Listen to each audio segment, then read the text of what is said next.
And that's a daily battle that I get to wage with myself, is don't let myself become susceptible to the thief that compares, but that I choose to go, oh no, I have no idea if anybody else is dealing with this, but today I am.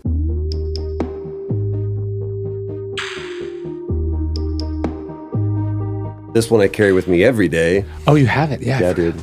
And what's funny, I was telling her that, telling Rachel that the tattoo artist, I was like, I literally just want this. He goes, great. And I got the tattoo and I was like, man, that's awesome. And I left the coin. With the artist? I was like, you know what, man, that's yours now. I've got this. Is it smaller than the coin or bigger? Same size. Oh, wow. Yeah, it's almost 1-to-1. Yeah, because I was thinking about doing that at one point, and then I was worried that they couldn't get the detail, but that looks pretty good. This guy, I've never had a tattoo artist take a break. And he was about an hour and he was like, I need to take a break, man, because this is just the detail, the attention to detail. And this is over about a year and a half, 2 years old. That's cool. So it's hung up, man. Well, that's certainly not what I thought would happen when I designed that thing, but... No, there's so many things where I'm like, I never thought that people would put... The things that people put on their bodies, myself included, is pretty bananas. Well, that's the weird... You make something, and obviously you think it's going to resonate with people, but you're weird if you're like, and then they'll, of course, tattoo this on your body, right? Like, if you, like, or you're like, I'm writing this book, or I'm acting in this thing, and you're like, and of course it'll change everyone's lives, and it'll be, like, that would be weird, right? Like, I think as an artist, when you're making the stuff, you have to almost come... It's better if you come at it from a place like, I hope somebody likes it, but they probably won't, as opposed to like, this is destined to be... Nobody ever set out to write a hit song. They just wrote a song that they had to write, and it just so happened to be a hit. When we put out the trailer for The Last of Us Part 2, it had been 5 years since we had put it out, or the first game, and we showed the trailer at this event called PSX, and it's like a fully PlayStation branded event. And they were closing the show with this trailer, and we knew that they were going to do that. And all we did was, it starts off, if you've ever seen the trailer, it starts off on this kind of like tracking shot pulling away from this, overgrown, beautiful, lush town. And then there's a stop sign where there's a firefly tattoo, or a firefly symbol. And people see that and they just lose their minds. And then we show the rest of this beautiful trailer, and in the trailer the main character Ellie has this tattoo on her arm. People left that event and went to their tattoo artist, and hundreds of people that day got that tattoo, and people still come up to me now years after, it's been 2 years, 3 years now that the game has been out, and the amount of people, guys and girls, that have that tattoo on their arm is remarkable. And I think there's something about, I have no idea if we're going or not, but this is okay. Go ahead. I think that I remember my first tattoo, which is my least aesthetically favorite tattoo, but it's the one that it's my first, so there's always something about it. I was 18 years old. I walked in and I was terrified. And there was a t-shirt that I saw. This was in Dallas, a tattoo place called Tigger's. And there's a tattoo that said, my mom is going to kill me. And I was like, I'm going to leave because that's absolutely going to happen to me. And then right next to it was a shirt that said, your body is a temple. Now decorate. Ooh. And I went, that's all the justification that I needed. And for me, it has become a thing where I can denote where I was, who I was, at a certain point in my life by the tattoo that I got. And I've never regretted a single tattoo that I've got. There's tattoos that I don't like anymore. Sure. But yeah, who you were when you got it is what actually matters. There's going to come a time when this will fade and so will this. I'm doing everything that I can to prevent those things or prolong that from happening, staving off that fading. But there is something about me turning into, Memento, where it's like, I want to remember who I was, and it's remember Sammy Jenkins. It's what's funny is this is the one that I wish I got. What is that one? This is Can't Wait, but I wish that I had gotten this tattoo after I started reading your books. Because I would have gotten a more Fati instead. Because it's the same intention behind it, which is today's going to be a challenging day. Can't wait. I've got cancer. Can't wait. It's just understanding that whatever comes my way, okay, let's hit it head on. Let's not shrink away from my future. You know Pete Holmes, right? That's the amazing His connection that thing we is have. yes, please. No, Yes, yes, please. thank you. Yes, thank you. Yes. This is what's happening right now. Yes, thank you. Yeah. How did you meet Pete? How did I meet Pete? I listened to his podcast, or I listened to a podcast he was on, and then I started listening to his podcast, and then I got invited to be on his podcast. Yeah. And then, it's like 3 hours long, so it's sort of a fast track, and then we became friends after that. But I had a weird one. Speaking of Amor Fati tattoos, have you seen Zach Braff's new movie? No. A Good Person? No. He's obviously amazing. Garden State came out when I was in high school, so like he was sort of that. I like came of age. You're that on his generation. stuff. Yeah, exactly. And then in A Good Person, Morgan Freeman has a good chunk of the movie pivots around the fact that, and the ending especially pivots around the fact that Morgan Freeman has an Amor Fati tattoo in the movie, which it turns out Zach Braff heard about from my stuff. And so, I mean, it's obviously not my concept, but that is fucking weird. That was very mind-blowing to be like, okay, a person whose stuff I've grown up watching is asking me to watch this movie, and then I'm watching this movie, and I'm not in the movie, but something from my work is up in the. I was like, this is fucking nuts. But it is really cool. Morgan Freeman does have this Amor Fati tattoo in the movie. And then the ending of the movie pivots around why he has it and what it means to him. Is it a real tattoo? I don't think he has it in real life. I don't know if Morgan does Freeman have tattoos. Does he? Yeah. I didn't know I'm that. almost positive he does. Either that I'm just like creating this false fiction and I'm spreading it out. It would be cool if he did. I think that he does. He's got the earrings, so I'm assuming That's true. Yeah, you're right. not that there's necessarily a conflation of those two. No, but he's not like he's a cool guy. He's more than just like cool because he's like old and dignified. He's like also got a cool vibe there. Yeah. The movie's great. All right, I gotta see it. Great. It's weird because like right now you have kids. You have a 5 and 7 year old. Is that right? I do. That's why I was a little bit late. I got a kid with a stomach bug upstairs. Dude, but, is that right? Yeah, he's good. He's good. Okay. But yes, I do have kids. I have 2. It's weird. Our days we've had the same 24 hours our entire life. Yes. And I don't know how old are you? I am 36. 36. Okay. I got 11 years on you, homie. Yeah. So I started way later than you. How old are your kids? 5. Okay. So just turned 5. He had a Revenge of the 5th birthday party. Ooh. And it was epic. That's nice. Our son is spoiled rotten, Yeah. which is a very... We should talk about this. Well, we'll get into Daily Dad because Okay. I've already started... I started on May 6th, and which is talking about punishment. I was like, well, this is a great way to start. I was like, damn, dude, come at me hard. Yeah. But the notion of, okay, when I wake up, my wife and I have this like sacred time, and it's I used to be the guy that slept until noon. Mm-hmm. Now it's like... That's the perk of working for yourself, doing what you want. Or it is, what I found out for me was, I was the kind of guy that like, if the sun was going down, I was waking up. Yeah. And there's kind of an artist mythology of like sleeping in. the nocturnal creature. Yeah, there's something like defiant about operating on a different schedule. I believed that for a long What time I too. found out, I don't know if you're hip to Andrew Huberman, but like understanding how the body desires to function and being able to set that up in a way that my day starts and I go, here's how we're going to function, and I set that rhythm. So I find that I wake up earlier and earlier and enjoy that. Yes. And the nighttime, it's not like I still love being out in the night. I love the night air. Even last night, like being in Austin, where the air feels different here. It's summer. It's a warm, this is the best wet time blanket. of year here. It is the best time of year before it gets to August and you're like miserable. Yeah. But I wake up early and I kind of have this routine where Sure. I do these 5 basic movements, and because I want to keep myself mobile, and I've got a great trainer, and I realize that people say I've got a bad back. And it's like, you don't have a bad back. There's some things that I need to do to make sure that I'm staying mobile and that I have the mobility that I need to as I get older. Sure. And so I was kind of not bedridden, but I was definitely injured for about 3 weeks. I found you can sprain your ass. You can do that. It's the glute medial and the piriformis, and I strained that, and I had a sprained ass for about 6 weeks. Okay. So never wanting to feel that again, and it's just a weird thing. Like pain is a great source of empathy. And once I realized that there were people that woke up every morning and that was a chronic situation, like that was their life, was that they and you have feel no hope of it getting better? No hope of getting better. It made me be more grateful for my body. It made me be more grateful for the ability to help it get better. So I have these 5 basic movements I do every morning, and then I read Marcus.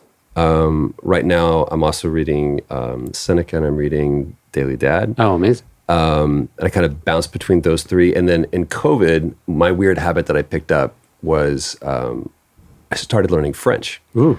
So I'm now 1,050 days or whatever, like of a streak that I've been doing it every day. On Duolingo? Yeah, on Duolingo. Yeah. And it's awesome.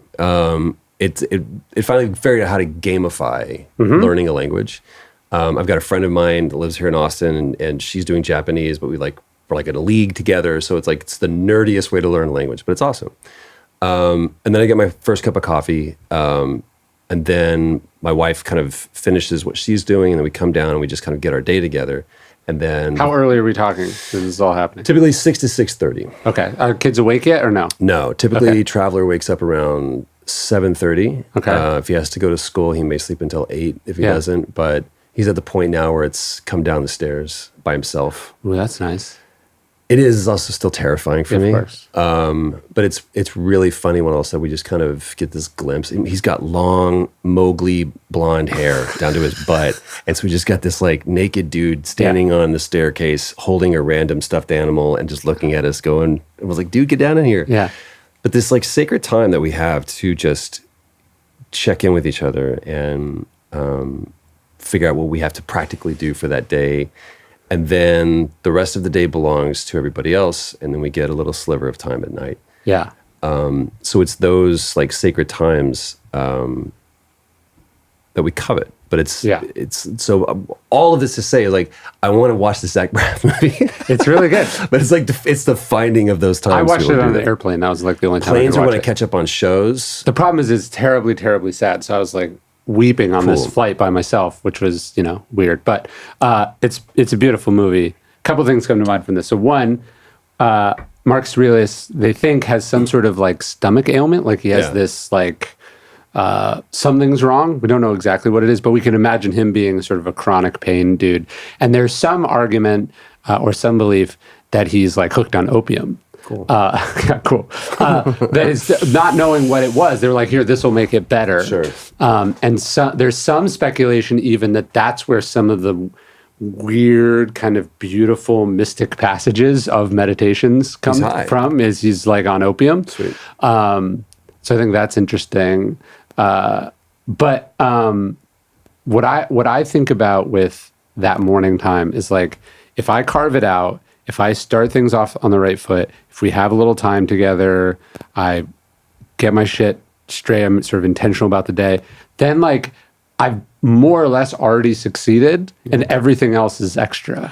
Yeah. Like if I have a great writing day, that's extra on top. If I work out, that's extra. If it's fun, you know what I mean? Like it's all good from there. And I think that sort of time, it's like, to leave all that stuff till later, a lot of stuff has to go right. Yeah, and you know what I'm saying? Like to have reading time, to have, exercise time, to have family time, to have spouse time. Like a lot of things have to go right for you to get that at 4 p.m., 5 p.m., Which 6 never p.m. happens. Yeah, it never happens. And then you're also tired, annoyed, frustrated. Like you're not your best self for that, right? Well, there's two things that I picked up from you. I remember I think you did a specific podcast, or maybe it was just like a one little video where it was like, here's my day. Yes. Here's what I do. Mm-hmm. And one of the things you talked about, you're like, the relationship that you had with your phone felt very healthy. We're like, I don't check my email and look at my phone. Mm-hmm. I can't remember what the distance you said it was to your mailbox, but it's like a half a mile or something like that. Yeah. I've got a quarter mile to mine. So it's a little bit similar, to where I wanted to intentionally make sure that I wasn't waking up, grabbing it, and just looking. Yeah, you get sucked in. Well, not only do I get sucked in, but then I realize I'm already. It's reinforcing this notion that I'm already behind. Yes. And I'm not, and I'm on top of my day. There is something incredibly powerful, I will say, about because I travel a lot, and I was traveling a lot internationally. I spent Last year was a rough year, man. It was a great year professionally. Like we had some incredible things happen, but at the same time, those things required me to invest my time and my energy and my focus into planting in those fields and not being back at the farmhouse harvesting. And so I spent about 4 months out of the year gone. I was in Europe, or I was in London, or I was traveling other different places, but I was coming back. So I was gone for like 2-3 weeks and then back. And so my body was like, the fuck are you doing, dude? We're all over the place. And I found out that one of the best things to do, it's not taking melatonin, it's not taking anything that your body is depleted of. It's retraining my body how to produce those things naturally. And one of the things that I did is I would wake up in the morning before the sun got up. Mm-hmm. And then wait for that sun to rise. And dude, it's the stupidest thing. If you really want to be nerdy about it, play that first cue from 1979 or 1977 Superman. There's 79 Superman. And that John Williams cue where you're first going to Krypton, and it's just like that cresting of the sun over it. Bum, bum, bum, bum, bum, bum, bum. It's like this beautiful emotional thing you can do for yourself. But if you get low level sunlight directly into, I'm going to say this wrong, and this is, you can quote Huberman on this, but there's cells on the bottom of your eyes that are designed to capture that low angled sunlight. Yeah. And then that is something that triggers your body to start producing. It just tells your body to wake up. Your body temperature goes up. And so once I do that, that sets my circadian rhythm so that the rest of the day I'm functioning better and I go to sleep when I'm supposed to. I'm not like lying in bed trying to go to sleep or crashing in the middle of the day. So like doing stuff like that helped. But the thing that I didn't have a protocol in place for was, how do I reconnect back to my life? How to reconnect back to my son? How to reconnect back to my wife? How do I not feel like I've turned my house into a hotel that has this ephemeral quality to it? Yeah, I mean, I woke up at the Marriott at Newark Airport this morning and flew in for... Are you serious? Yeah, because I had a talk in New York last night. So I flew in today. And so like my whole thing, like I didn't get to work out, I didn't go on a walk. Right. I woke up, having to get on an airport shuttle. Like it was not so it'll take me a couple days to get back into the thing. Right. The problem is I'm leaving again on Monday. Right. And so like well, I think one of the things I found, you mentioned sort of things you picked up on COVID. One of the things I really found out during COVID was like, if I didn't like travel, just like we went places, we took road trips and stuff, but like I didn't go like on a business trip for almost 18 months. Yeah, same. And I was like, oh, this is my natural state. Not like a couple weeks of not traveling, but like the vast majority of time you're not going anywhere and you really get into a rhythm.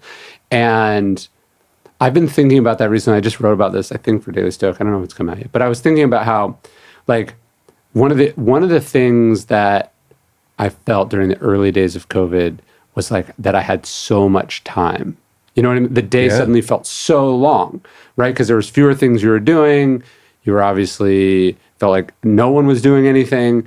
And so suddenly, your work was getting done faster. You had time to FaceTime people you went to high school with. Like you just had time. You were picking Everybody up started a hobbies. podcast. Yeah, you just had time. Yeah. And then what's been weird, 3 years from that strange period, is that it feels like a lot of that time has gone away, even though fundamentally there's the same amount of time in the day, right? But the world felt like it was operating a little bit more slowly. But it's sort of realizing that that's something you control the dial on if you want. But most of the time we're just like, oh, everyone's operating on this pace, that's my pace. And the ability to sort of turn it down or slow it down actually requires like a lot of discipline. But if you can get there, things are wonderful. For me, my wife is the one who reminded me of this, and maybe you can tell with the etymology of the quote, but comparison is the thief of joy. Yes, that's Theodore Roosevelt, I think. Most people think it is. I don't know if you made it up, but... That to me is one of the most... If no one's doing anything, it's easier to not do stuff. Sure. For sure. But like what you're talking about is like the whole pace of the world slowed down. Everybody was in it together. There was the most communal... There's a few communal moments I can think of that I've had in my lifetime where 9/11 was a communal moment. We all felt that as a country and almost globally. Sure. COVID was a communal moment. We're all in hardship often becomes the best component for bringing people together. It's nothing helps, create more community than tragedy. We've seen that here in Texas as well. Yeah. The problem becomes when I start feeling like either I am underperforming or outperforming based upon the status quo, based upon the norm of what everybody else is doing. And that's something that I still struggle with, which is I'm behind. Yeah. Because I picked up my phone and my phone if you wake up in the morning and you're like, here's what other people are thinking, here's what other people are doing, here's what happened while I was sleeping, then you're like, shit, I got to catch up. But if you wake up and you're like, this is my life, this is my day, what do I want to do? What am I put here to do? You have a version of that kind of bubble, and the longer you can stay in it, the better, I find.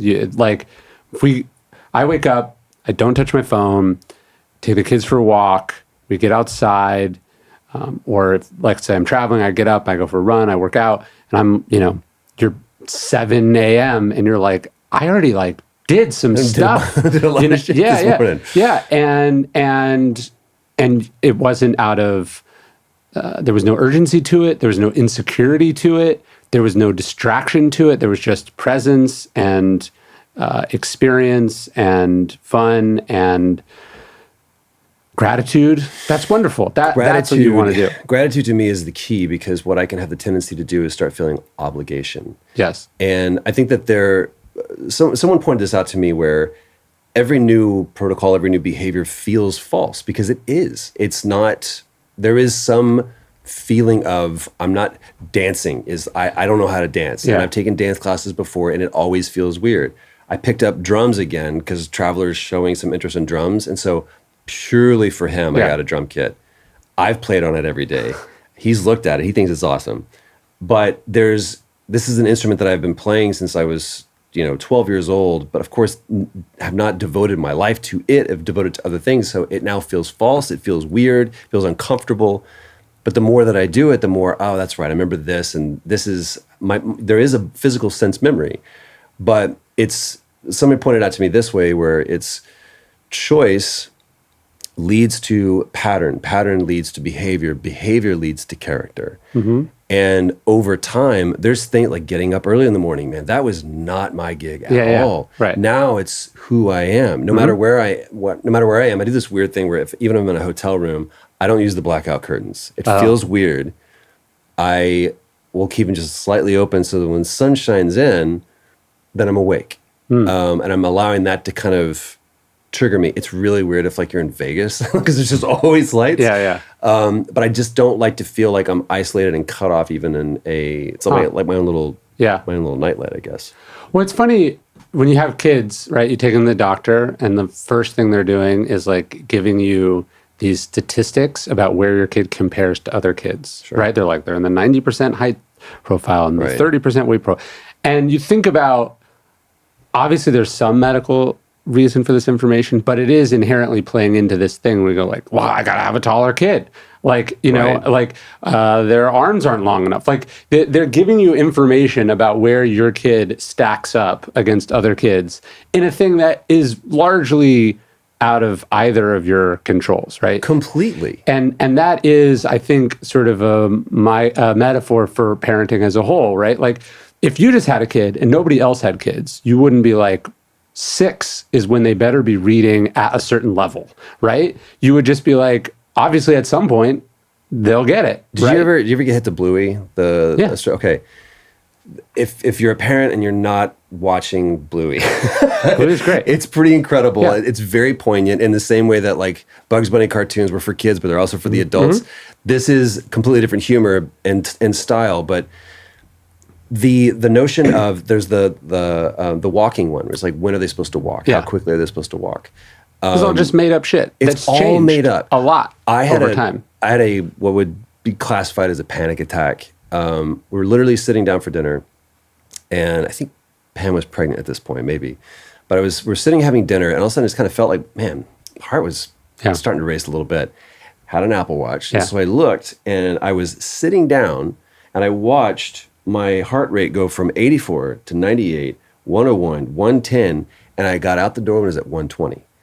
and I thought, I'm having a heart attack. I drove myself to the hospital, and I learned that if you go to the hospital and you say, I think I'm having a heart attack, you don't get to just go home. Yeah. Never mind, I'm fine. They're like, we're immediately hooking you up to EKG.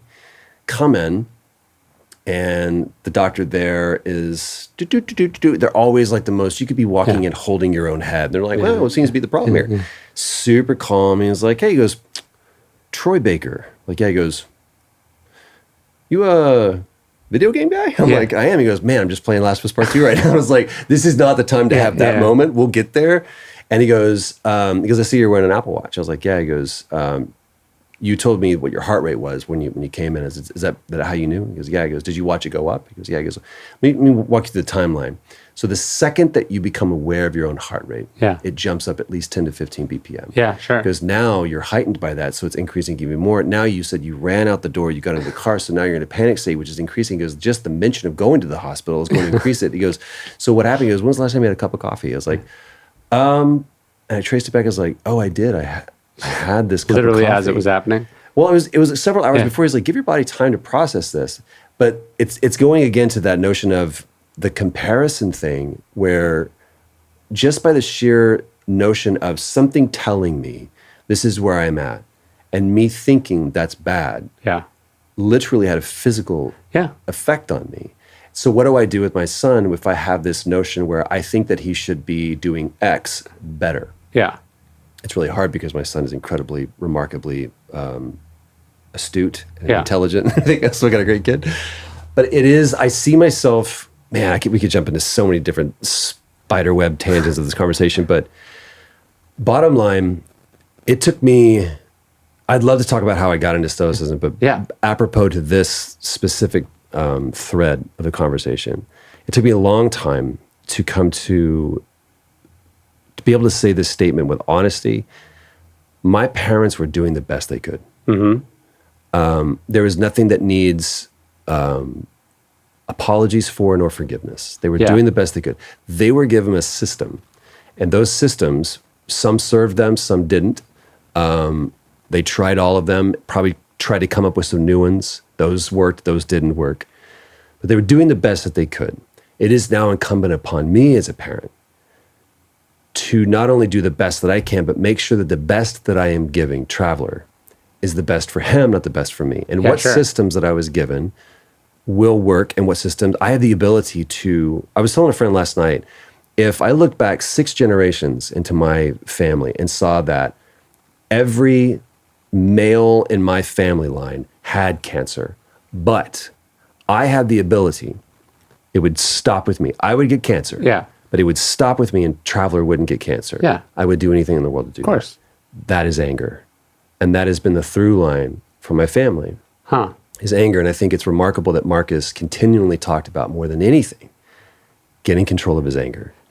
And he had a problem with it because of how much he talked about it, right? Like, he's not talking about, like, you got to remember, Marcus, jokes are funny. Right. Come on, man, lighten up a little bit. Right. Anger. He clearly had a huge problem with it.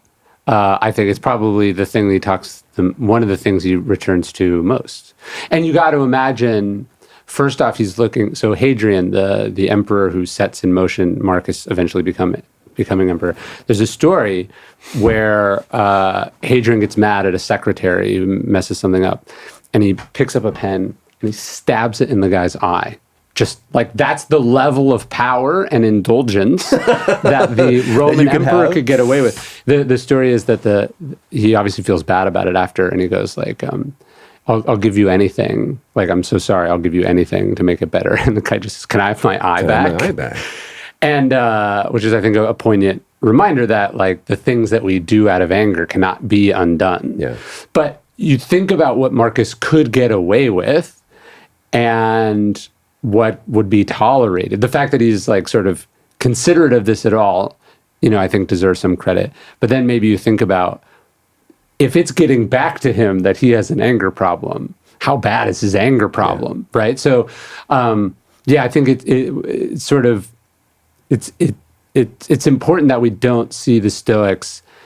He's not writing in Meditations from this sort of sage-like Zen perspective of having triumphed over his emotions. It's the opposite. He's saying that because he got pissed at people today. I literally picture him, when he's like, from the river, he's like sitting there going, you gotta get your shit together, man.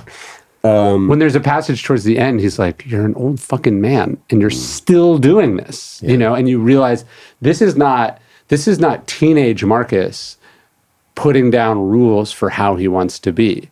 This is 30, 40, 50 years of philosophy Marcus who's still having trouble with this shit. With great teachers along the way. It's not like he didn't have a model for it. Yeah. Like he had literally the best education and he's still struggling. So there is sometimes where I think that the employing of comparison can be helpful. Where I do look at stories like, all right, here's literally the king of the world, the most powerful person in the world, the most wealthiest person in the world, and he's still going, I got to get my shit together. That brings me some comfort. Yeah. It also inspires me. I think it's Ralph Waldo Emerson that said, all of history exists for the sake of a single man. And we look at that and go, oh, humans build pyramids. No matter what you see on TikTok, humans build the pyramids. Therefore, I'm a human. I'm capable of great things. Yeah. And so to me, that there is this inspirational thing. So I have 2:1 here, and in my watch. In Roman numerals? Yeah. Okay. Which is, I know, odd because people are like, well, he'd be Greek. It's like, yeah, but whatever. I can't cover it with my watch. It is always in sight.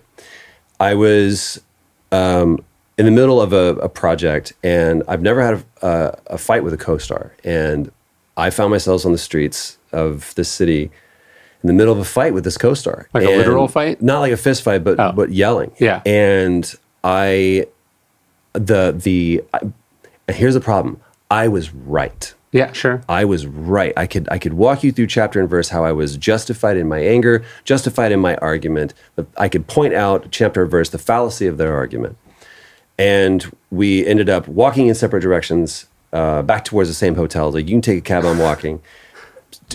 Just the most adolescent moment, one of the most adolescent moments of my life. And that was on a Friday, and I spent the entire weekend just going, man, how did this fail me?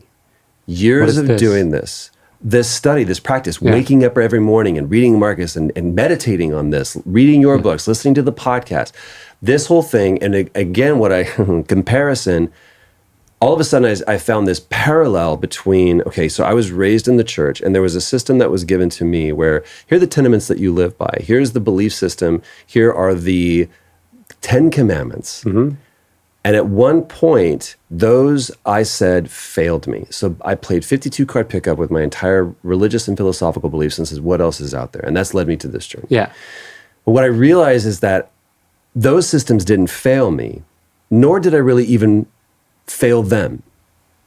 That's the gig. Great.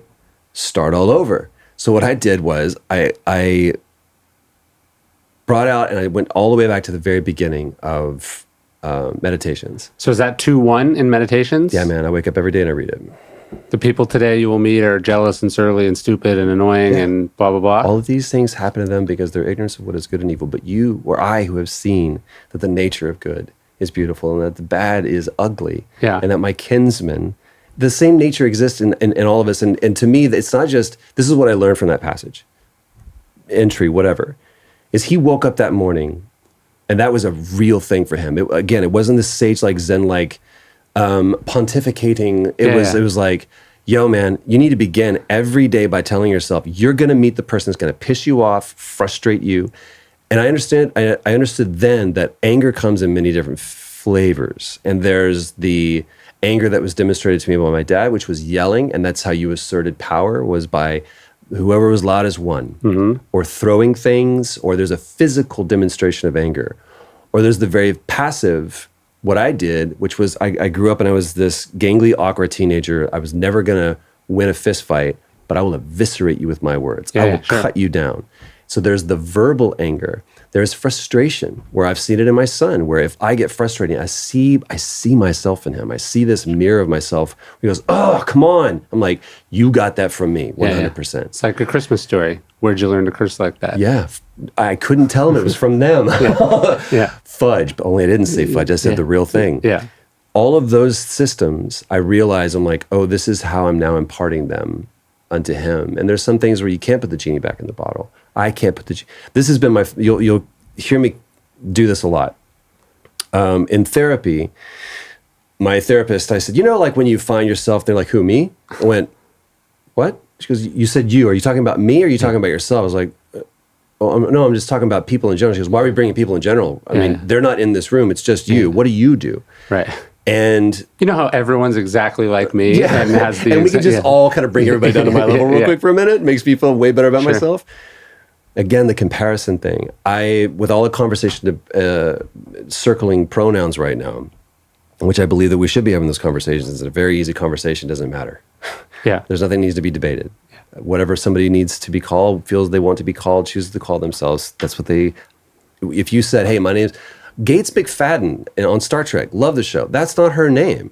She walked onto set one day and said, call me Gates. Sting one day said, don't call me Gordon, call me Sting. That's balls, man. Yeah, who gives a shit? Who gives a shit? Yeah. Doesn't matter. The only reason why people fight that is because they're afraid. But that's a whole other conversation. Yes. The pronoun war that I fight every day is not saying you when I mean to say I or me. And so I've been changing my pronouns to I feel this way. I do this. The problem with me is.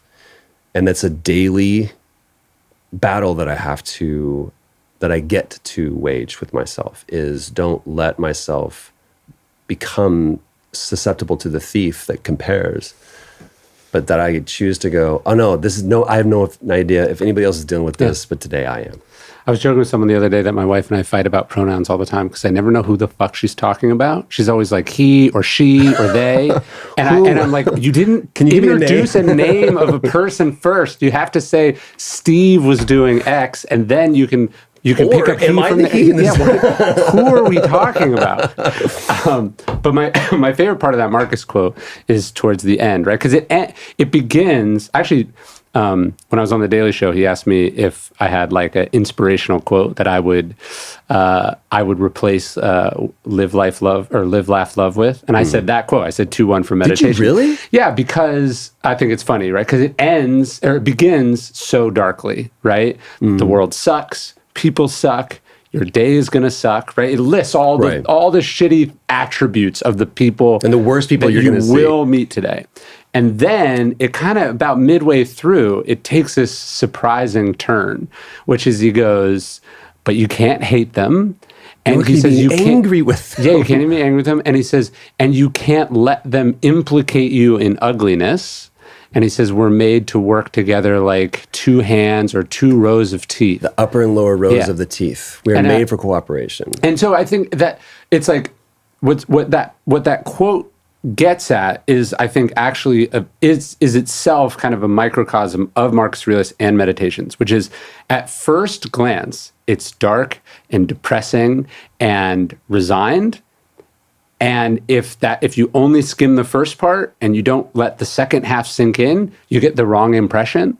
But if you read it all the way through and you sit with it, and most importantly, you try to apply it, it's actually beautiful, it's actually inspiring, and it's actually profoundly hopeful, right? Like a depressed, resigned, positive person doesn't go, look at how shitty people are, but I'm here for them, and we're going to do good stuff together. And I don't control the things they may or may not do, but I do control whether I let the bad stuff in this world drag me down. If I control whether I am jealous and surly and anxious and awful and all of these things. And to me, that is the whole of Meditations could just be that passage.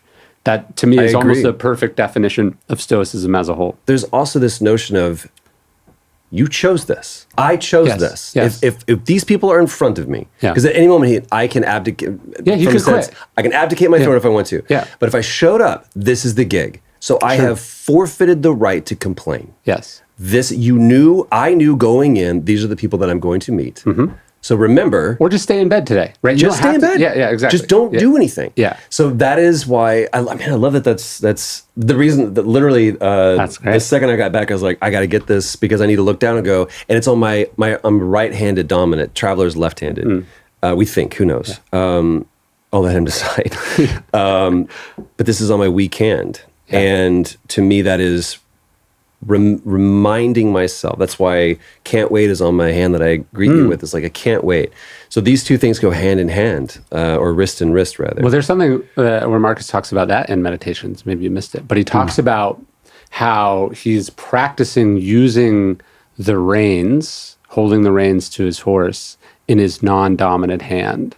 So he can get better with practice. And so the idea of like, you put on the face, you try the thing that's outside your comfort zone, you strain to do the thing that you're not naturally suited to do, that, you know, you do it the way that's not easiest, and that's how you get better. So this is interesting. I'm looking at you. You have paper on the right hand, which tells me that you're right-handed, but you're holding the pencil. No, I'm left-handed. I'm very left-handed. Interesting. I just put this here because I'm not really writing on it, but also Do you ever try to write with your right hand? I am very, very, very left-handed. Like as far as You any kind of writing thing, I think I bat. My dad was left-handed, but he was also cheap, and so he didn't want to have to buy more expensive sport equipment. That's so like so many people. So like I think I bat whatever the normal way people is. I golf the way normal people like. I remember if you were to play guitar, you play right-handed. Well, I got a guitar and I got a left-handed guitar because it's very left-handed. And then I wanted to get a new guitar and he's like, "Can't you just switch?" I remember him like, I was like, "No, I can't switch." I remember Rewire your brain real quick, kid. He went to my guitar teacher. He's like, "Are you sure?" Like he was like, "This would save me like $200. This will save me like $200. We can't just have him rewire his entire brain and relearn the entire instrument." But I'm very left-handed.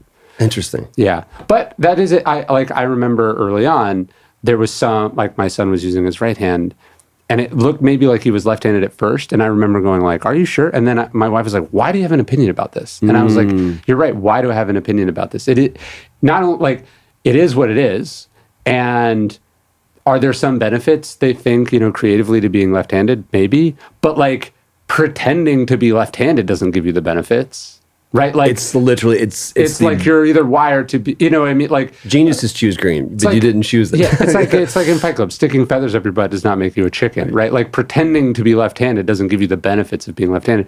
And also when I think about it, being left-handed is also sucked. Like scissors suck and getting, the ink smeared on the side of my hand. Why am I forcing it one way or other? Like, this is another thing. It's another thing to not have an opinion about. And when I think about this as a parenting thing, I think it's in the Daily Dad a little bit, but like the source of conflict between parents and children so much of the time is about parents having opinions about things that they don't have to have opinions about. And if they didn't have an opinion about it, things would just be. And how much of the conflict I had even with my own parents that in retrospect seems silly, because like I don't care about it anymore, but why did they care about it at all? And it's which is a very Stoic idea. In Meditations, Marcus Aurelius says something like, remember things are not asking to be judged by you. Right. Or he says, you always have the power to have no opinion.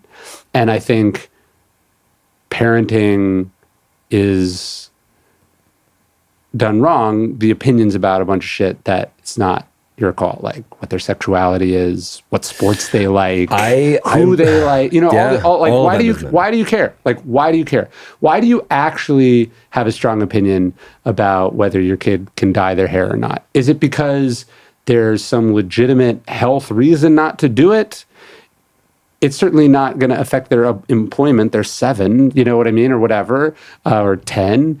Like, you don't want your kid to dye their hair green because you think other parents will think you're a bad parent for that. I think there's that. In my experience, what I've learned through this so far, I'll never forget when Traveler was born. I counted his fingers and toes, and I did it almost involuntarily. Yeah. I think they tell you to do that. We had a weird birth, man. They tell you to do that, and then that's even like people like, our son was born today. He had 10 fingers and 10 toes. It's like what you're supposed to report. He's normal. Yes, she is normal. Everything's intact. Yes. And we didn't mess up. But for me, at least, what was revealed to me in that is that the desire and the fear was that, again, going back to the cancer. It's please let everything that's bad within me stop with me and let him be perfect and pure. Yeah. And for some reason, to me, the 10 fingers and 10 toes was a totem of that, was somehow a demonstration of everything that's bad within me. He was starting over from scratch, and it wasn't just passed on. But I think the reason why I get afraid of what will he be left-handed, right-handed? I'm not. I think it's actually kind of cool. Yeah. Who will he like? Who will he not? It's memento mori. Yeah. It is, at the end of the day, it comes down to I don't have control over it, and that makes me feel uncomfortable. If I'm not in control of that, ultimately it all points to I'm afraid of dying. Yeah. And that's why, to me, the memento mori of all of the aphorisms is the one that means the most to me, because if I can get cool with death. Yeah. In Don Robertson's book, he talks about this, where I'm going to butcher this quote, but in speaking to death, he says, I've imagined you many times. Now pass through the gates of my imagination. Let us visit as friends. Mm-hmm. That, to me, that quote, and also there was a soldier, you may know this story, a soldier approaches his general and says, sir, your son is dead. And the general responds, I knew he was mortal. Mm-hmm. Yeah, it's in Epictetus, I think, or somebody's, or maybe Seneca. It says, yeah, I knew he was mortal when I had him. That, to me, is everything. Because if I can bring myself to that, and that sounds cold and callous on the surface, but it is also, to me, the most loving thing, was like, I knew that my son wanted to be in the army. I knew that he was going to take a risk. And if I had been a weaker father, I would have prevented him from doing the thing that he wanted to do more than anything. I would have prevented him from being the person, because he could have potentially gotten hurt.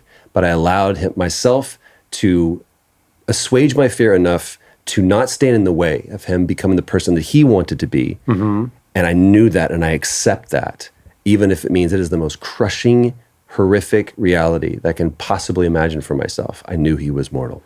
Do you do the Stoic thing that Marcus talks about in Meditations, where he says, like, as you tuck your child in at night, you say to yourself, like, they may not make it to the morning, like that this is a mortal being that you are tucking in, and you don't control what happens? Can you do that? Because it's the hardest thing in the world. So I have this I have this thing that I say to Traveler every night, and I've done it since he was a baby. And he's at the point, Craig Mazin has this thing where kids will hit this different point in their life where they reach the age where it's fuck you, now tuck me in.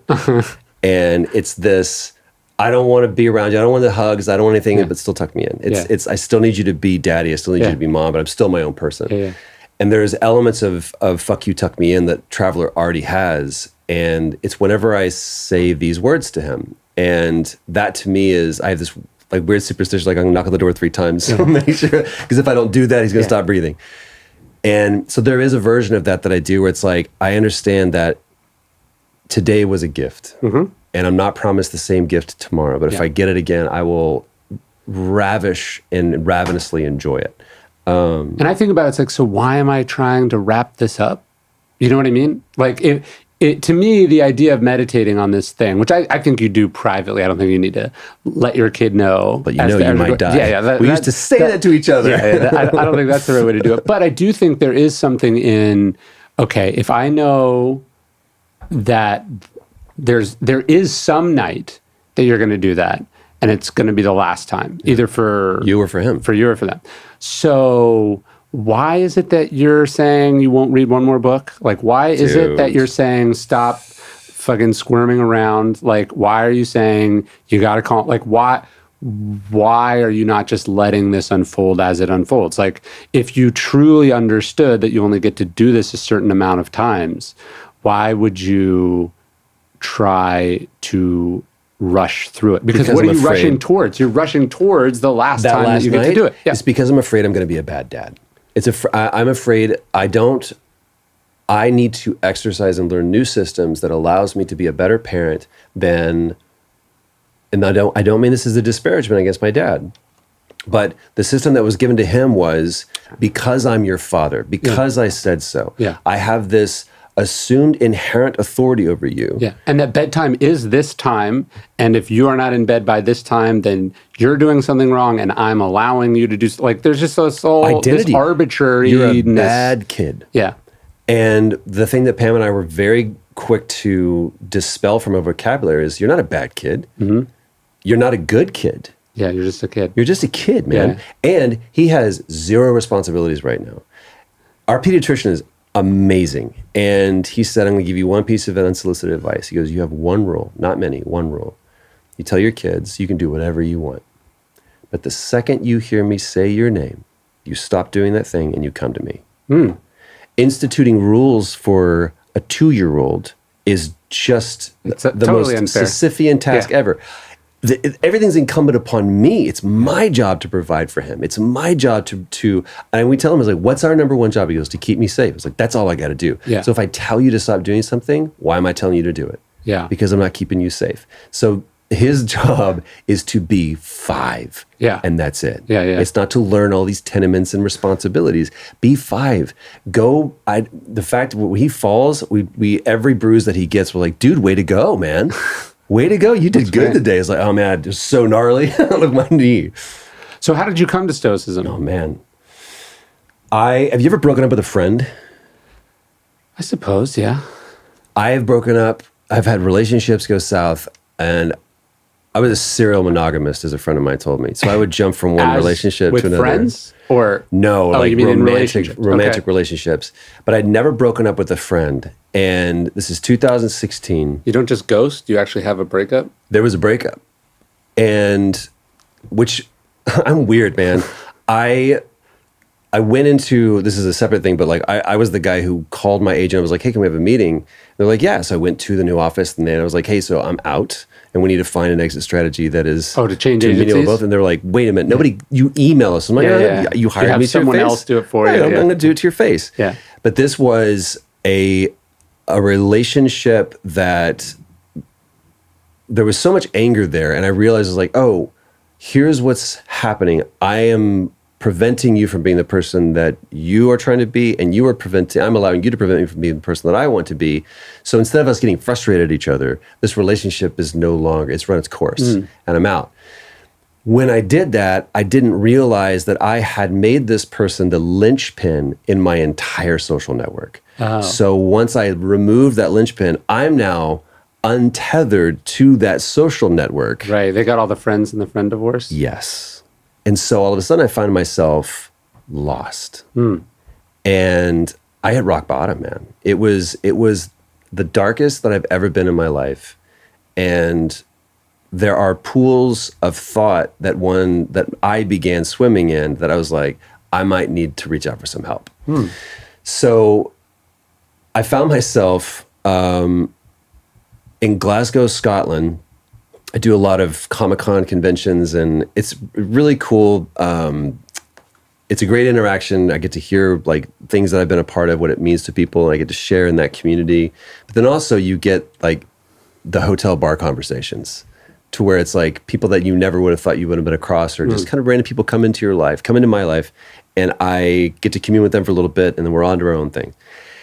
And I ended up opening up to this guy named Igor. In the hotel bar? He's with a friend of mine, but he's like the plus one. He's just like the guy that tags along. And I hope he listens to this.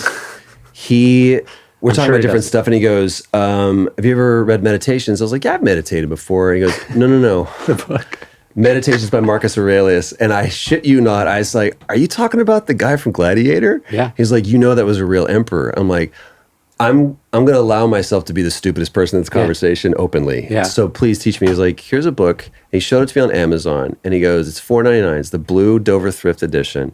He was like, this is the George S. Long translation. It's the one that'll retain kind of the King James-ness of it, which you will vibe with. But you need to get this. It's like 99 pages. I'm like, okay.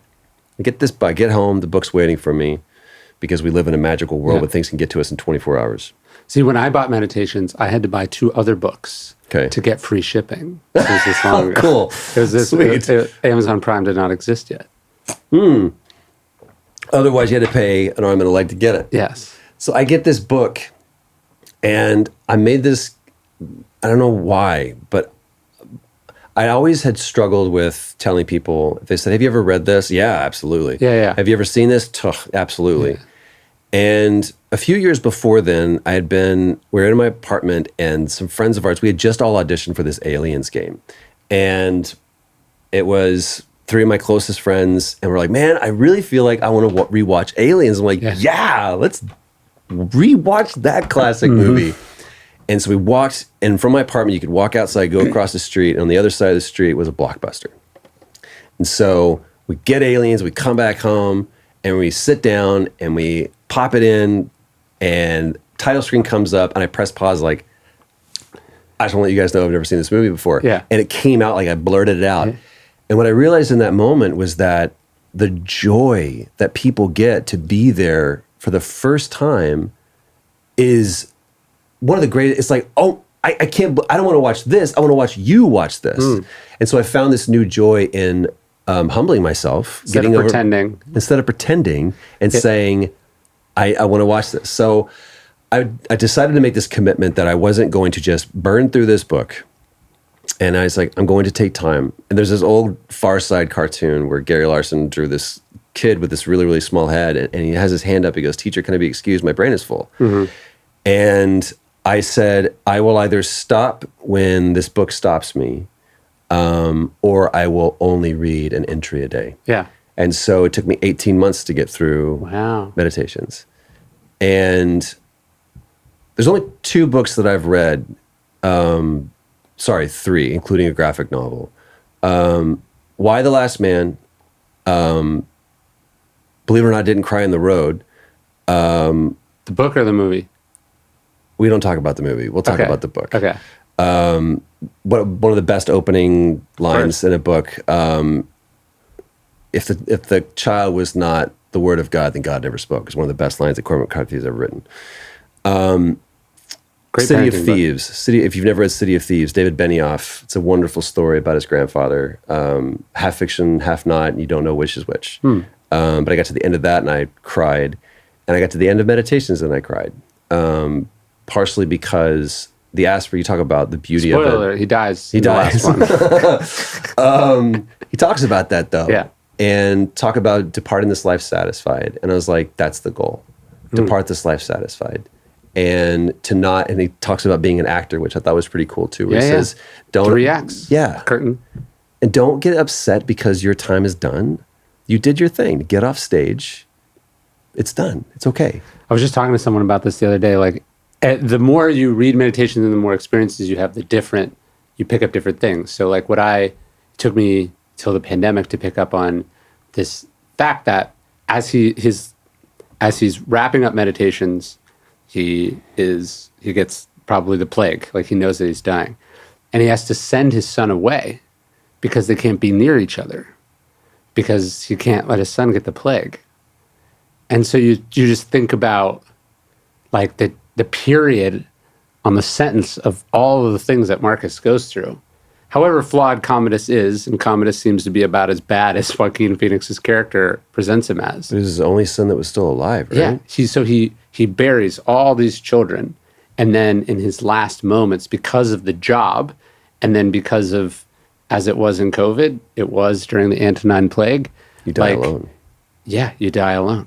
And still, he manages to pull out this kind of beautiful, hopeful passage that's full of gratitude and appreciation and almost like a fearlessness for whatever's happening.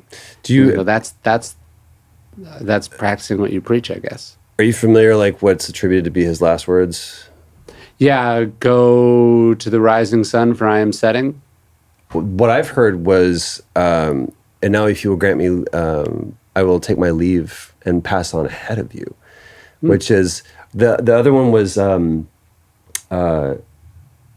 don't weep for me, or why he get almost like got angry. Friends, like, hey, why are you weeping for me? Is like, this is not my first death. This is my last. As I understand, he said something like, why are you crying for me? Think of your own death, right? And think of the death of all of the people that have what I have.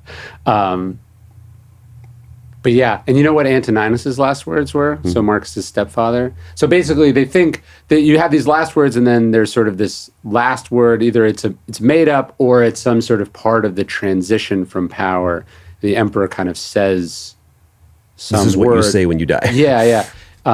They think Marcus's was go to the rising sun, for I am setting, meaning like I'm not the emperor anymore.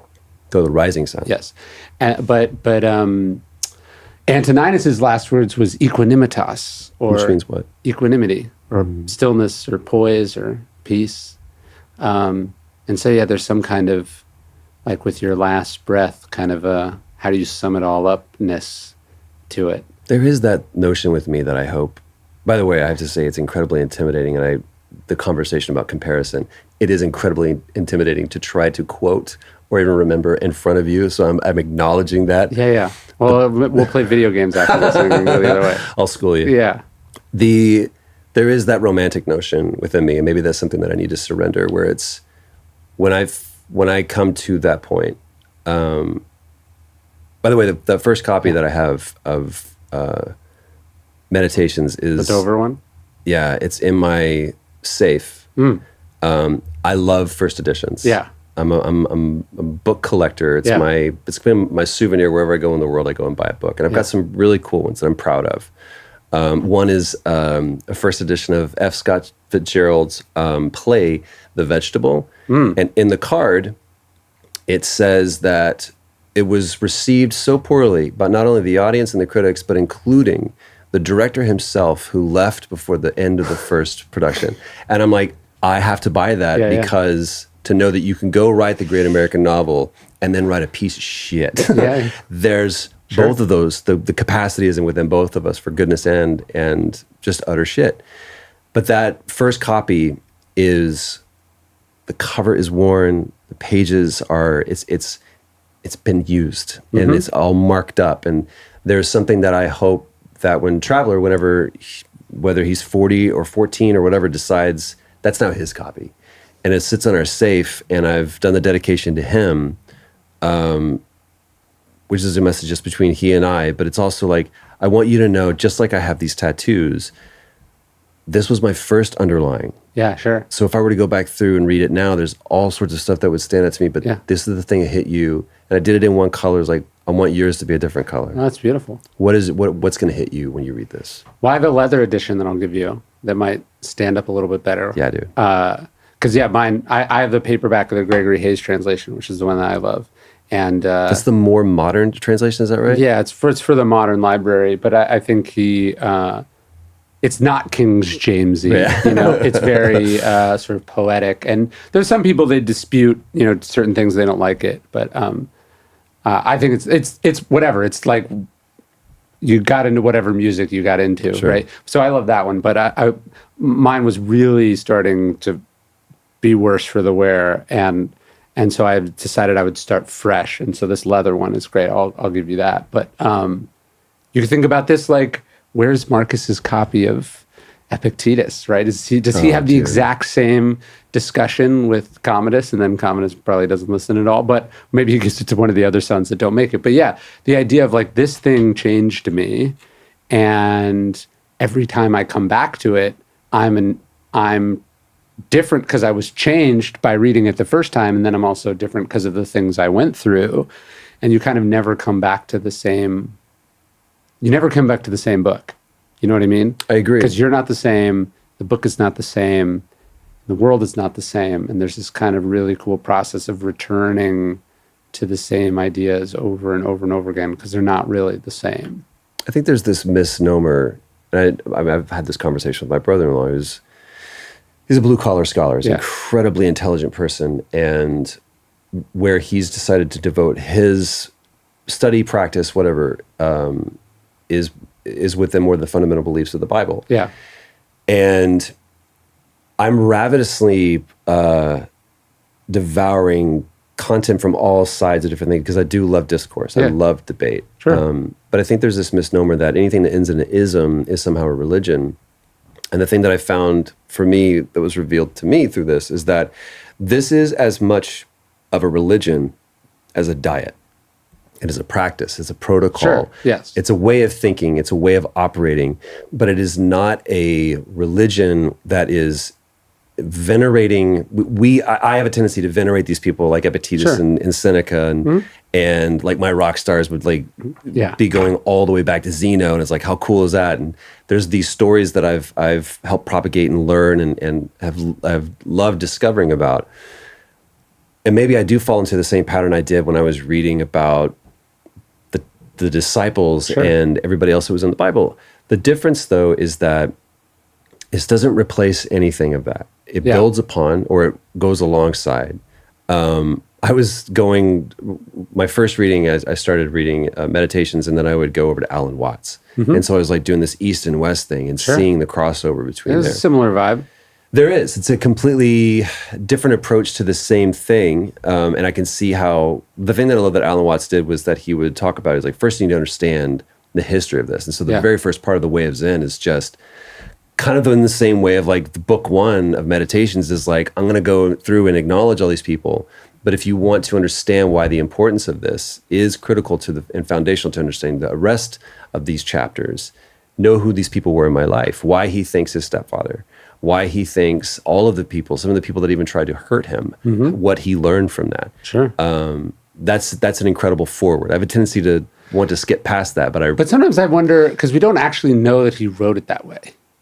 So somebody it was compiled that way. Yeah, well, I mean, maybe he wrote it that way, maybe that one was the way it was, and then everything else is compiled differently. But it's also, it's interesting. Like, what if that was just he just woke up one day and he's like, oh, what did I learn from Sextus, or what did I learn from Antonius? You know what I mean? Or maybe it was, I don't know. It's also fascinating to think we don't really know when he wrote it, how he wrote it, why he wrote it, how he ordered it, what it looked like. You know, that wasn't done until like the 19th century or something like that. Is that right? It's like yeah, I mean, we have copies that go way back, but it's like we don't have the copy, right? And he certainly didn't publish it. He'd probably be mortified. Wasn't it? It's to himself, right? It was supposed to be, it was never supposed to be, this is where it gets, there's something that I've been, I don't want to say dreading because that sounds way too dramatic even for an actor, but I have been avoiding journaling. Oh, interesting. And the reason why is because, and I understand the power of journaling now,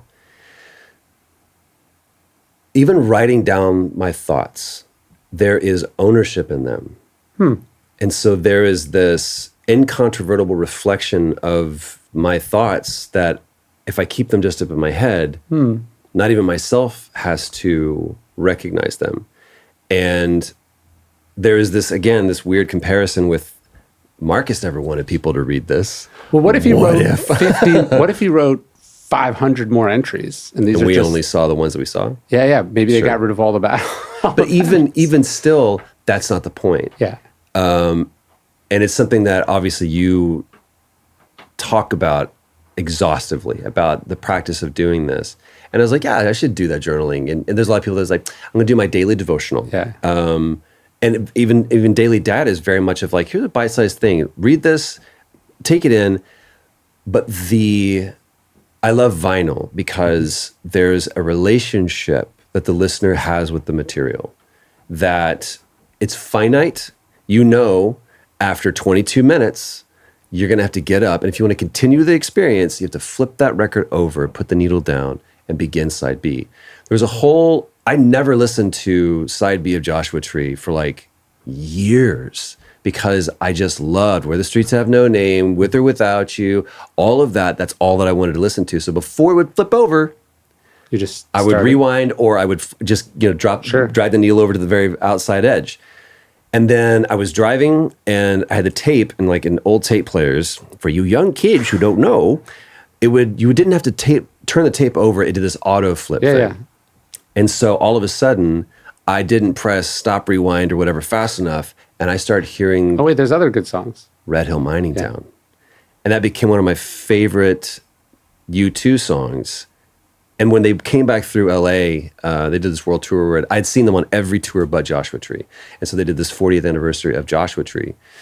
And I came back and they played this one song. All of a sudden I start hearing those guitar tones of those delay tones of The Edge playing Red Hill Mining Town. And I was like, oh my gosh, I can't believe I get to hear this song. They get done, and I shit you not, Bono goes, he looks at The Edge and he's kind of nods, he goes, we've never played that song live before. That was the first time. Wow. And a buddy of mine was at the show the night before, and I was like, did they play Red Hill Mining Town? He was like, no. They played this song as like, they just played Red Hill Mining Town, and they never did that. So I got that moment.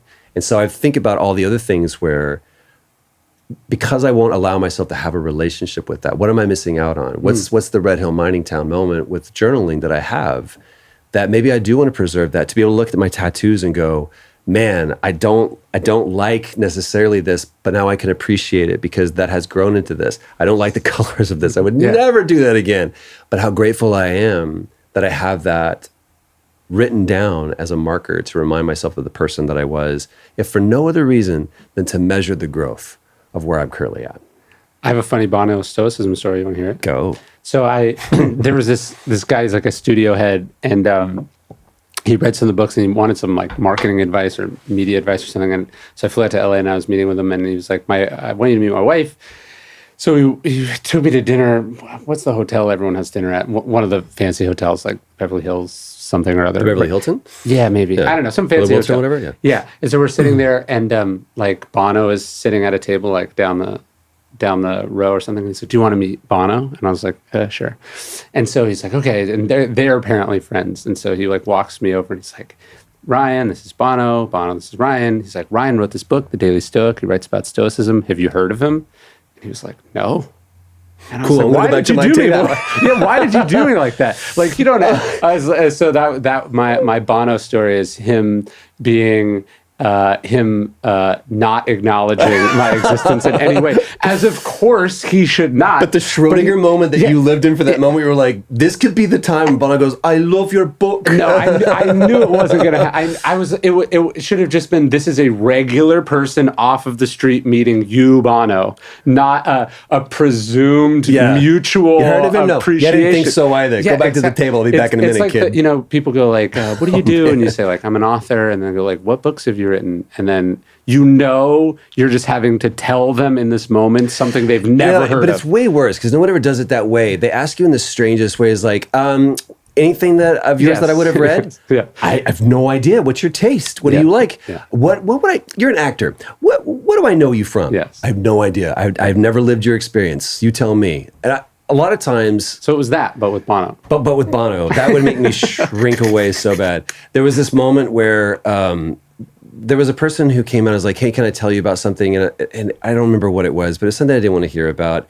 And they were like, we really have to share this with you. I swear it was like Mooney's or something. It was really weird and anachronistic. And I was like, oh, no, thank you. I was like, okay, well, hey, you're famous. Yeah. I'm like, to some people. And he was like, what have you been as? Like a lot of things. It's like, okay, well, can I take a picture with you? Yeah. And I'm like, you don't know who I am. You just know but it's now you're something. Somebody. I was like, yeah. And so he puts his arm around me, and it was some religious group. I don't remember what it was, but his friend's framing of the perfect picture and everything. And he was like, I don't know what it's from, but I'm going to figure it out. I've seen you in something. And right as that person, every once in a while, the universe gives you these moments. Right as they're taking the picture, it's like I do a lot of hardcore gay porn.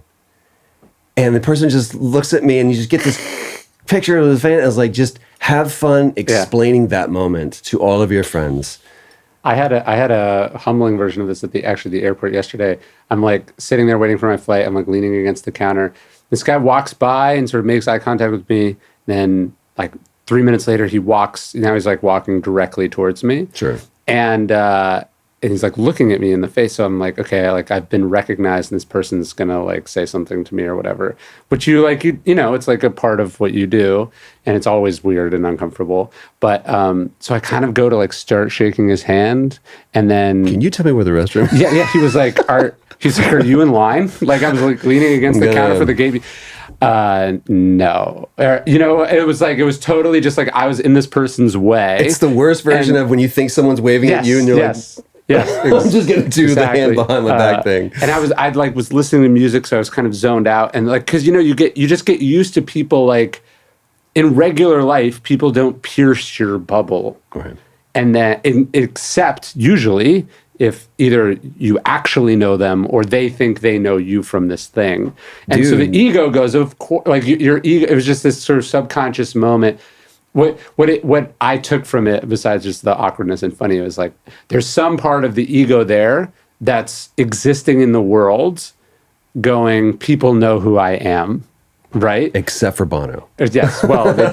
But I'm saying it was that was an assumption I want to make sure isn't part of the operating system on a passive, just regular basis, because that's not a good way to live, right? No. And it's not a humble way to live. And so, but it was just like that some part unconsciously, reflexively, the bubble gets pierced. And I'm not thinking, I'm in this person's way. I'm thinking this person knows who I am. And I would much rather be the person that is thinking, oh, I'm in this person's way, and then be pleasantly surprised if, oh, no, actually they wanted a picture or something. Absolutely. And so anyway, it's one of the reasons why I do conventions is because you put me in front of 5,000 people, I'm great.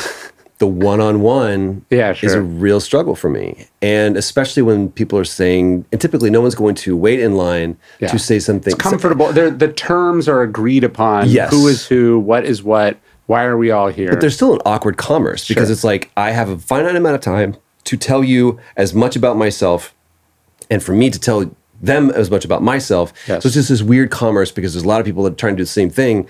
But also, no one, for the most part, stands in line to not say something kind. Sure. Yeah, I fucking hate your work. Yeah, people have done that before. It's like, I didn't like this. I'm like, thank you for taking time to do that. Appreciate you sharing your opinion. But I got really uncomfortable. And when I was in a band, people would come up and go, hey, great show tonight. Yeah. And I would feel like the need to be humble and go, oh, no, the sound was off, my voice was a little weak or whatever, didn't play that song right. And a friend of mine pointed out to me, he said, modesty is the epitome of arrogance. You got to take the compliment. Just say thank you. You're disagreeing with someone's opinion, and they're not wrong. Subduing their opinion and presuming my opinion is more important than theirs. Right. I know better than you. So one of the reasons why I do the conventions is when someone goes, hey, thank you so much, this has been incredible, I think it's just to go, thank you. It's to develop that practice of just going, thank you, that really means a lot. And also realizing that I didn't make The Last of Us. I was in it. But there were 300, 500, 600 people that made that game that all worked really, really hard. At that moment in time, I'm just the recipient of all of that appreciation. Yeah, sure. So that's all that I have to be. I don't have to stand it up on its own. I don't have to, I can just be, hey, thank you so much. I'm going to pass that along to everyone on the team. I'll make sure that Neil hears that. Ashley would love to know that. That's what I do. I had an exchange on the hey, great show where I was doing a talk. There was a bunch of speakers. And before I talk, I'm like a wreck. I have to pace nervously and sort of get in a zone. So I'm not paying attention to anything. And so one of the people before me goes, the audience claps, they walk off stage and go, hey, you were great. Great job. That was awesome. Which, of course, I did not watch 1 second of their thing. I was just being nice, It's just whatever. I know it's uncomfortable, so I was just being nice. And then, later, I went and did my talk, and someone was like, hey, that was great. You did awesome. Another speaker. And I was like, I was like, that I'm now that person. My first take was yes, this must be true. They just said this to me. I was feeling sort of filled up. And then I was like, they probably did not watch 1 second of what happened. And that person was Bonner. No, what matters is what do I think of it, right? Did I do what I set out to do? Do I feel filled up by it? Did I leave anything on the table? What I learned from it. You have a different gig because there are people that pay you a lot of money to go around the world and you talk to football teams, you talk to the military, you do all this. How... When I say prepared, there's a difference between the years that you've put into this have prepared you. But do you walk out knowing what you're going to say? Do you make sure that you stick within, you have your PowerPoint, your keynotes, or do you go, I have no idea what I'm about to say until you walk out there and you do it? No, I almost always know what I'm going to say. I have a talk that I'm doing that I'm moving pieces around depending on the audience that I'm in. A couple of days ago, I talked to all the coaches in the athletic department at the University of Tennessee. And last night, it was these Wall Street CEOs. One was a talk. The other was a fireside chat. So the fireside chat was more I wasn't in control. So I have a less good sense of how it went because there wasn't something I was intending to do. So I was actually just asking my agent for feedback. The weird part of what I do is that basically, most people know the difference between corporate gigs and all other kinds of gigs. All my gigs are corporate gigs, basically, right? Very rarely am I speaking in front of an audience where each one of those people made the individual choice to attend. So it's a weird vibe, right? like it's cool to talk to an NFL team, but I remember a speaker who's done this many times was he's like, this is actually one of the worst audiences. Why? None of them want to be there. They're all fucking tired. They're all really good at what they do. And they're all grown-ass men or whatever for the most part, like whatever there are. Obviously, there's women's sports, but they're all grown-ass adults in what they do. And their boss is making them sit there and listen to this person. Right. And so it's a rough crowd. You have to think about why is the crowd there? What do they want? What's going through? And then you have to adjust accordingly. But most of the time, like even when I'm speaking at a conference, right? Like the conference put together the bill and people are attending the conference for work or for whatever. They're not like there to see me necessarily. So it's an unusual audience or style of doing stuff because you're not performing for your people. You're usually performing for like total strangers, and it's 7:30 a.m. in Las Vegas or whatever. You know, it's like in a windowless ballroom. It's like it's like you gotta get used. How's to everybody doing? Yeah, you gotta be like, here's what I'm trying to do. That's you can't be like, was the crowd, you know, like you just gotta like, what are you setting out to do? And then most of the time you realize like it's actually the boss who you're performing for, and then he's like, he or she is like, you guys getting this? Are you guys getting this? This is what I've been talking about for the last 6 weeks. Exactly. So like you have different Greg, you especially listen right. to him. Huh? You have different audiences that you're performing for simultaneously, and then. But it's weird. It's a weird thing, and it's also so different. I mean, like what I do is write books, and then people are like, "So is that what you say? Like, would you consider yourself first and foremost an author? Or would you consider yourself? Well, I would say a writer, but yes, I that's the medium that I am most comfortable in. But you do podcasts so well. Do you feel you do well? I mean, it doesn't. I've been doing it less long, so I have. You know, I would measure them differently. Do you know what I mean? Like I'm in different artistic journeys on each one. But it feels like you produce more content as a speaker, podcaster, whatever, than you do writing. Is that maybe? I mean, a book is like, you know, a book is the culmination of years of work in one thing that gets consumed by lots of people over a long period of time. And then the reason I would say a writer is that I also do like the Daily Stoic and the Daily Dad. That's basically a book a year that I publish for free in the form of the daily email. Right. So I'm seeing it writing first, and then the other stuff, then doing a podcast episode of that email. Like that's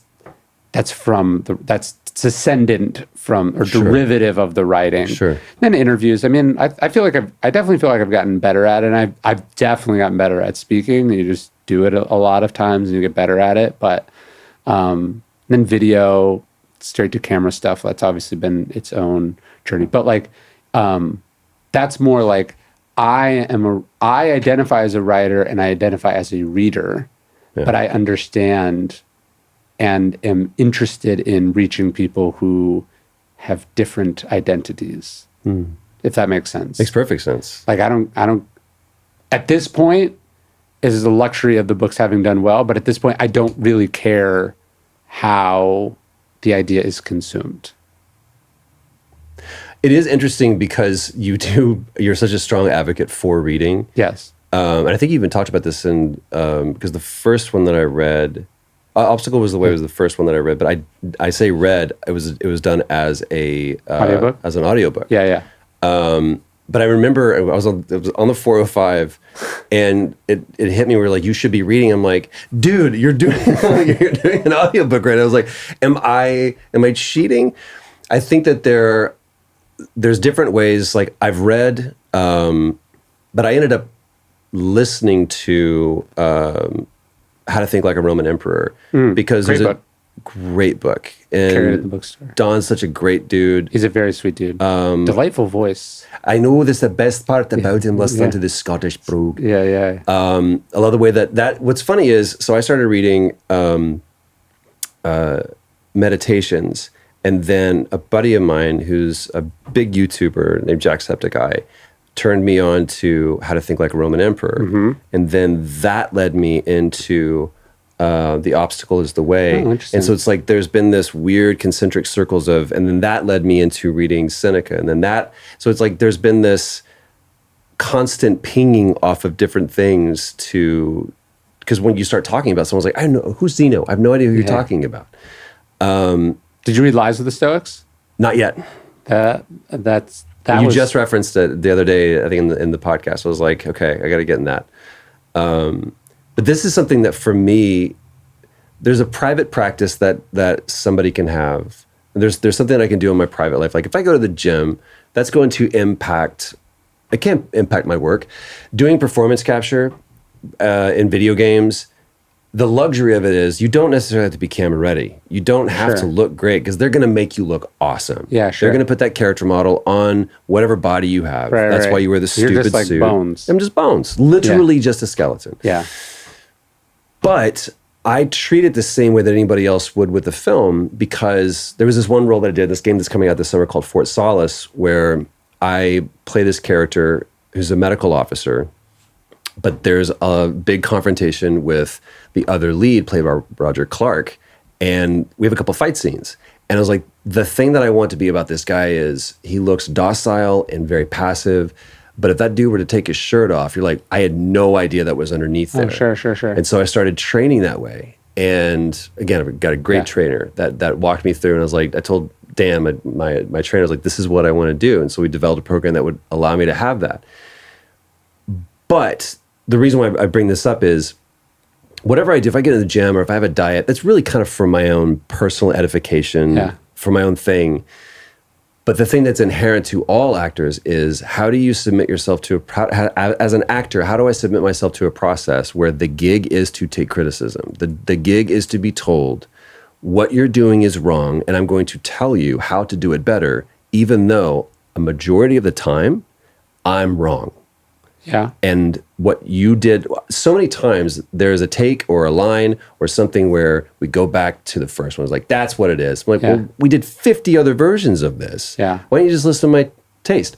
Or there's also a lot of times where I think my way is the only way, and I don't listen to the writer, the director, or whoever else is involved in the process to be able to go, there's a different way of looking at this, and I'm robbing myself. Neil Druckmann, who's the director of The Last of Us, I would come in and go, I think this line needs to change. Yeah.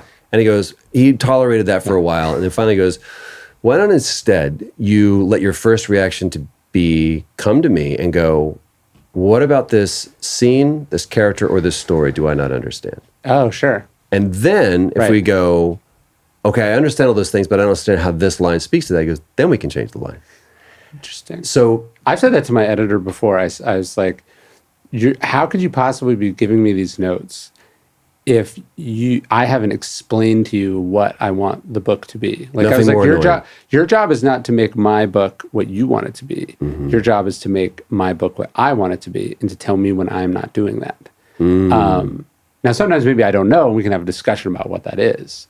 But ultimately, we had some disagreements about what the role of an editor is, and we made some switches. But with one of my editors, that was the issue, is like, there's ego in that. There's the assumption that you know, and you get to tell people how it should be. I think that's a really good note from the director. That's like, just assume you don't have enough information. And then let me give you the information, and then we can talk about whether...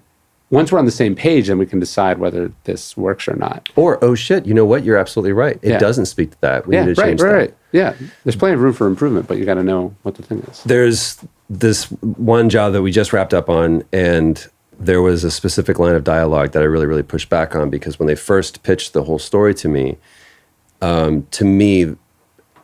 there's always a line either in the character description, in the story, or something that I go, that's everything hinges on that. Yeah. And I pushed back on this line. I was like, it doesn't belong here. Yeah. It belongs at this one place. And there's times where I think as an actor, there is a humbling of myself that I have to do to go, maybe I don't have all the information. Yeah. There's other times where I'm like, they can be wrong. They can be wrong. And I need you to understand. But Whereas before, I think I would have thrown a fit, or I would have let my anger be the way that I communicate that.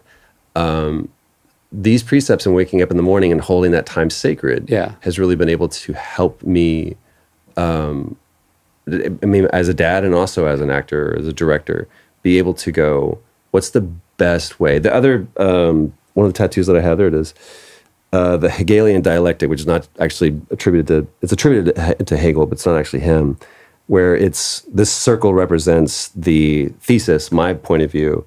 This one is the antithesis, your point of view, and somewhere in the middle is the synthesis, the better perspective of it.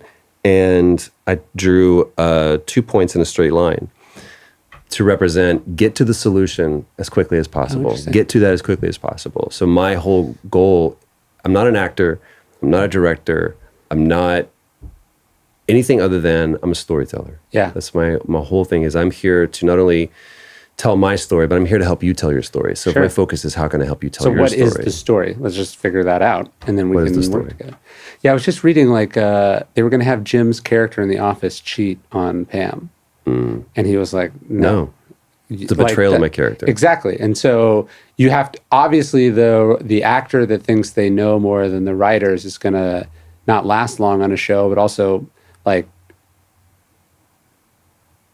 fuck up the greatness of the show. Right. But then there are moments where the actor who lives inside this person knows more than the rotating cast of, people in the writer's room that are just like, well, what's interesting? This will be the interesting episode. Yes. There's a great story. Stanley Tobolowsky, who's an amazing actor. If you've ever seen him, he played Sammy Jenkins in Memento. He also played Needle-Nosed Ned Ryerson on Groundhog Day. I was having a conversation with him one time. We were on the same gig, and I said, it had to be so much fun working on Groundhog Day. He goes, it was miserable. I'm like, why? He goes, this is a movie where, famously Bill Murray and Harold Ramis fell out. And he goes, there was this moment where they're shooting the last scene of the movie, and PA comes to Harold Ramis and he goes, Bill won't come out of his trailer. And he goes, why? He says he won't come out of his trailer until he finds out what Andy is wearing. Andy McDowell played the female lead in that movie. And Bill Murray felt that he needed to know what Andy McDowell was wearing before he would come out of the trailer. And Harold Ramis just lost it on him. He was like, he doesn't need to know that. He goes, bangs on his trailer. Bill Murray opens the door and he goes, get out of your trailer now. We've got to shoot this scene. He's like, what is Andy wearing? He goes, you don't need to know what Andy is wearing. You need to get on your mark and do the scene. He goes, is she wearing my clothes, her clothes, no clothes? What is she wearing? And if you're familiar with the movie, it's the morning after when the whole day actually resets. And he's saying, I need to know what happened that night. Yeah, right. Did we have sex? Did we not have sex? What is she wearing? And Harold Ramis was like, fuck, he's right. Yeah. He's like, he knew that I didn't have the end of my movie. I was trying to shoot a scene. He was trying to tell a story. Right. And so Harold Ramis gathered all the cast and crew together and said, okay, everybody, we're going to vote. Yeah. What is Andy wearing? And it came down to, she's wearing her clothes. So there are times when the actor is right, but what I've had to learn is I can introduce a problem so far downstream that it becomes destructive. Yeah.